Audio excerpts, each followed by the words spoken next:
sua freschezza e la sua bontà lo rendono perfetto per macedonie, spiedini, dolci e molto altro. Vediamo insieme come pulire e tagliare l'ananas. Per prima cosa dovrai togliere il ciuffo tagliandolo con un coltello. Elimina poi la base facendo un taglio di 3-4 cm. Metti l'ananas in verticale, tenendo ben salda un'estremità con una mano, taglia la buccia. Con la punta di un coltello, uno spelucchino o con la punta di un pelapatate elimina eventuali peduncoli marroni rimasti. Ci sono diversi modi per tagliare l'ananas, vediamoli insieme.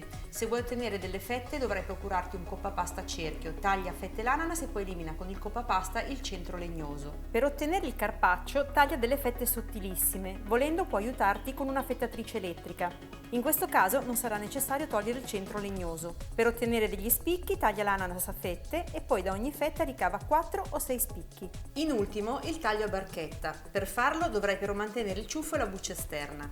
Taglia a metà l'ananas e da ogni metà altri 2 spicchi. Elimina la base, quindi taglia la parte legnosa tenendola però attaccata al ciuffo.